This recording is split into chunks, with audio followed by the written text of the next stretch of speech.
ಇನ್ನು ಮಾಲೂರು ಬಿಜೆಪಿ ಪರಾಜಿತ ಅಭ್ಯರ್ಥಿ ಮಂಜುನಾಥ್ ಗೌಡ ಅವರು ನನಗೆ ಜಯ ಸಿಗುತ್ತೆ ಅನ್ನುವಂಥ ವಿಶ್ವಾಸವನ್ನ ವ್ಯಕ್ತಪಡಿಸಿದ್ದಾರೆ. ನೋಡಿ, ಮಾಲೂರು ಕ್ಷೇತ್ರಕ್ಕೆ ಸಂಬಂಧಪಟ್ಟಂತೆ ಮತ ಎಣಿಕೆಯಲ್ಲಿ ಮೋಸ ಆಗಿದೆ ವಿಚಾರಕ್ಕೆ ಸಂಬಂಧಪಟ್ಟಂತೆ ಈಗ ಏನು ಅವರು ಪರಾಜಿತರಾಗಿದ್ರು, ತಮಗೆ ಜಯ ಸಿಗುತ್ತೆ, ತಾವು ಕಾನೂನು ಹೋರಾಟವನ್ನ ಮಾಡ್ತಾ ಇದ್ದೀವಿ, ಮತ ಎಣಿಕೆ ಮಾಡೋದಕ್ಕೆ ಸುಪ್ರೀಂ ಕೋರ್ಟ್ ಈಗಾಗಲೇ ಆದೇಶ ಮಾಡಿದೆ, ಕೇವಲ ಮಾರ್ಜಿನ್ ಬಗ್ಗೆ ಮಾತ್ರ ನಮಗೆ ಅನುಮಾನ ಇತ್ತು, ವಿಡಿಯೋ ಗ್ರಾಫ್ ಕೇಳಿದ್ರೆ ಕೊಟ್ಟಿಲ್ಲ ಅನ್ನುವಂಥ ವಿಚಾರವನ್ನ ಮಂಜುನಾಥ್ ಇಲ್ಲಿ ಪ್ರಸ್ತಾಪ ಮಾಡಿದ್ದಾರೆ. ನನಗೆ ಗೆಲ್ಲುವ ವಿಶ್ವಾಸವಿದೆ ಅಂತ ಹೇಳಿದ್ದಾರೆ.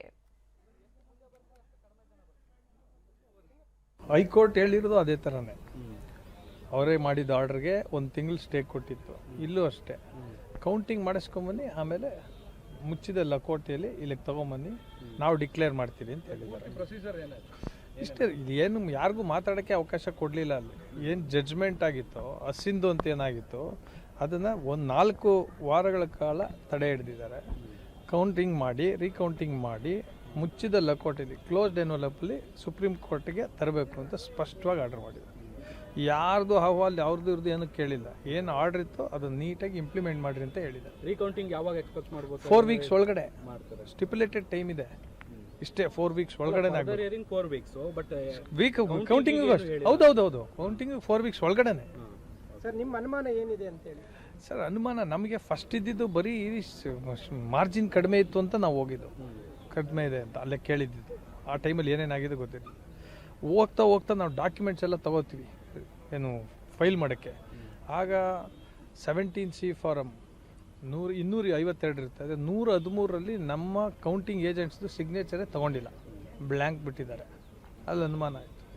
ಅದನ್ನು ಪ್ರೂವ್ ಮಾಡೋಣ ಅಂತ ಚೆಕ್ ಮಾಡೋಣ ಅಂತ ಹೋಗಿ ವಿಡಿಯೋಗ್ರಾಫಿ ಕೇಳಿದಾಗ ಎಲ್ಲ ಪ್ರೊಸೀಡಿಂಗ್ಸ್ದು ವಿಡಿಯೋ ಡಿಸ್ಟ್ರಾಯ್ ಮಾಡಿಬಿಟ್ಟಿದ್ದಾರೆ, ಏನೂ ಇಲ್ಲ.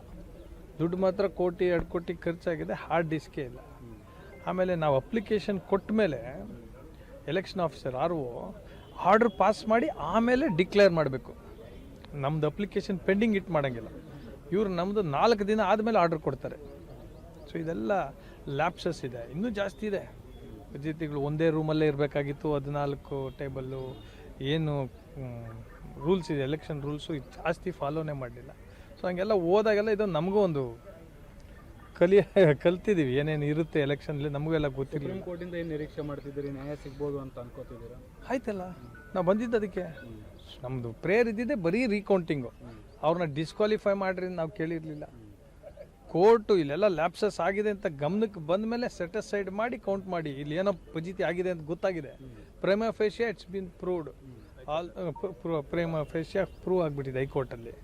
ಅದಕ್ಕೆ ಅವ್ರು 2ಕ್ಕೂ ಆರ್ಡರ್ ಮಾಡಿದರು, ಸೆಟಿಸ್ಫೈಡ್ ಮಾಡಿ ಕೌಂಟ್ ಮಾಡಿ ಅಂತ ಹೇಳಿದರು.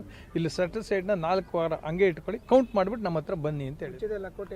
ಮುಚ್ಚಿದ ಲಕೋಟೆ ಗೊತ್ತಾಗ್ಬಿಡುತ್ತಲ್ಲ ಅಲ್ಲಿ ಮುಚ್ಚಿದ್ರೆ ನಾವು ಕೌಂಟಿಂಗ್ ಎಲ್ಲ ನಮಗೆ ಗೊತ್ತಿರುತ್ತೆ, ಬಟ್ ಅನೌನ್ಸ್ಮೆಂಟ್ ಪೆಂಡಿಂಗ್ ಇರುತ್ತೆ. ಸುಪ್ರೀಂ ಸೂಚನೆ, ನ್ಯಾಯ ಸಿಕ್ಕಿದೆ, ಸಂತೋಷ ಆಗ್ತಾ ಇದೆ ಅಂತ ಶಾಸಕ ನಂಜೇಗೌಡ ಹೇಳಿದ್ದಾರೆ. ಏನ್ ಹೇಳಿದ್ರು ಬನ್ನಿ ನೋಡೋಣ. ಇವತ್ತು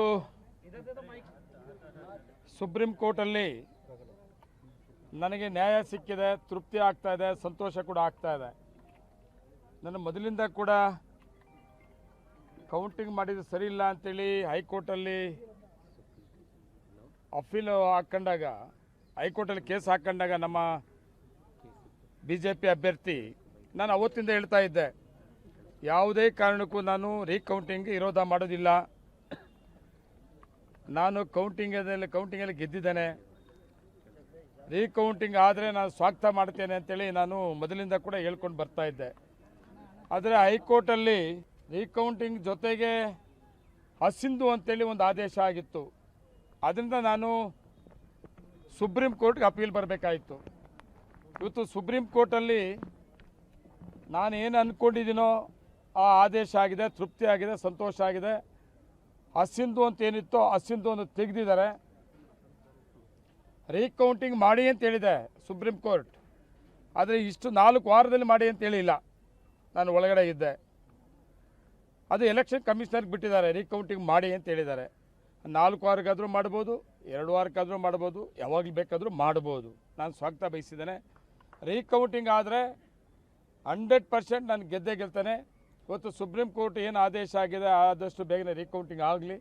ಆಮೇಲೆ ಅದ್ರ ಜೊತೆಗೆ ಸೀಲ್ಡ್ ಕವರು ಸುಪ್ರೀಂ ಕೋರ್ಟ್ ಕೊಡಕ್ಕೆ ಹೇಳಿದ್ದಾರೆ. ರೀಕೌಂಟಿಂಗ್ ಮಾಡಿ ಸೀಲ್ಡ್ ಕವರ್ ಕೋರ್ಟ್ ಕೊಡಬೇಕು ಅಂತ ಹೇಳಿದ್ದಾರೆ.